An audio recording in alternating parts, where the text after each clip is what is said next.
জগতের দিকপাল কেউ তো আমার পাশে আমার দেশের পাশে এসে দাঁড়ায় নাই। আমরা লড়াই করে গেছি।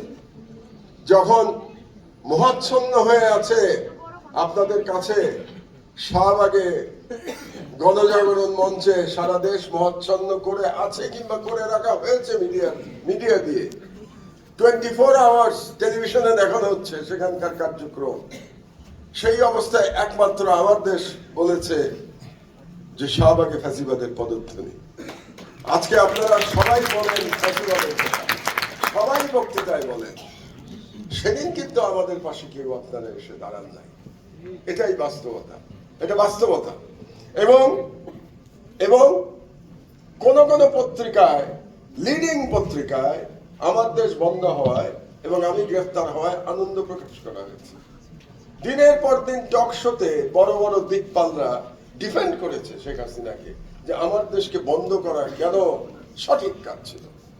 তো যে কথাটা আমি বলতে চাচ্ছিলাম, তাহলে নজরুল যে জন্য লড়াই করেছিলেন, এখানে আমি প্রাসঙ্গিকতার প্রশ্নটা আসছি যে নজরুল যে কারণে লড়াই করেছিলেন সেটা আজও প্রাসঙ্গিক।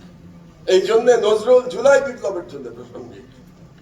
এই জন্য আপনারা দেখেছেন যে আজকের তরুণ সমাজ জুলাই বিপ্লবের সময় দেয়ালে দেয়ালে নজরুলের কবিতা লিখে দিয়েছে। কারণ নজরুল তো সর্বরকম অন্যায়ের বিরুদ্ধে সর্বযুগে নজরুল প্রাসঙ্গিক, এতে কোনো সন্দেহ নাই। তো কাজেই আমি মনে করি এখন একটা সুযোগ এসছে আমাদের, জুলাই বিপ্লবের ফলে একটা সুযোগ এসছে যে কোন সুযোগটা আমরা চাই। আমরা তো চাই না কোনো মিডিয়া বন্ধ হোক, এটা আমরা চাইতে পারি না। আমরা চাই সবার যেন কথা বলার সম অধিকার থাকে।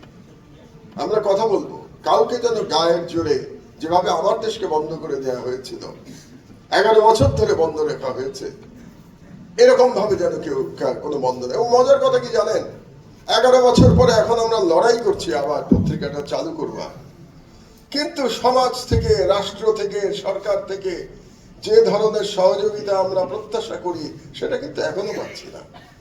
নানা রকম বাধা আমাদেরকে অতিক্রম করতে হচ্ছে।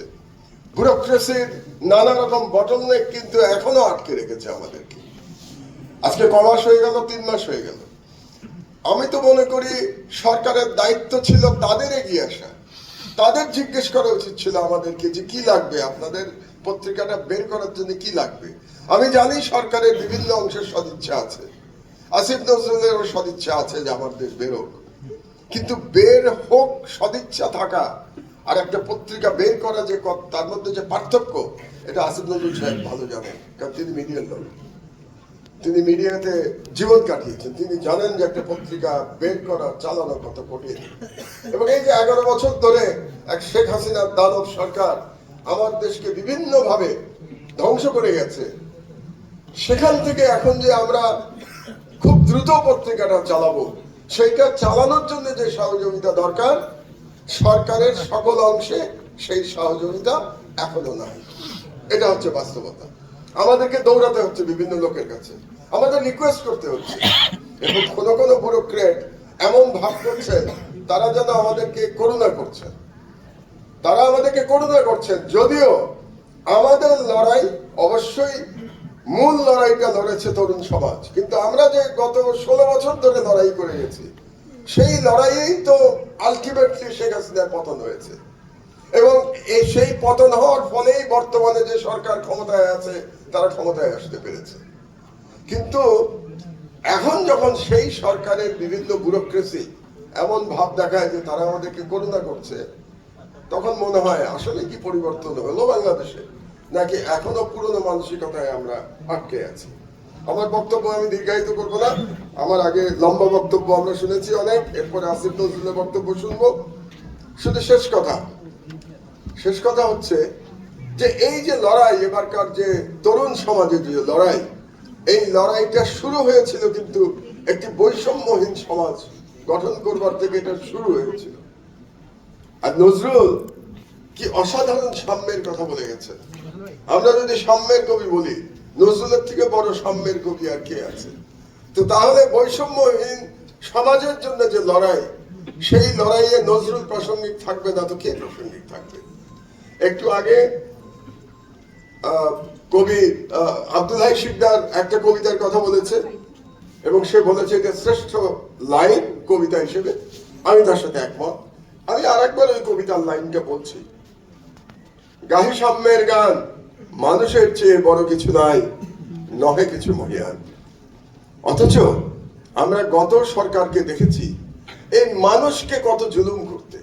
এই যে আমরা বললাম যে মানুষের থেকে বড় কিছু নাই, নহে কিছু মহিয়ান, আমরা বলছি না, নজরুল বলে গেছেন। সেই মহিয়ান মানুষকে কত ভাবে নিপীড়ন করেছে দানব শেখ হাসিনার ফ্যাসিস্ট সরকার, কত ভাবে মানুষকে জুলুম করেছে, আয়না ঘর বানিয়েছে, গুম করেছে, এক্সট্রা জুডিশিয়াল কিলিং করেছে, মানুষকে অপমান করেছে। কাকে অপমান করতে বাকি রেখেছে?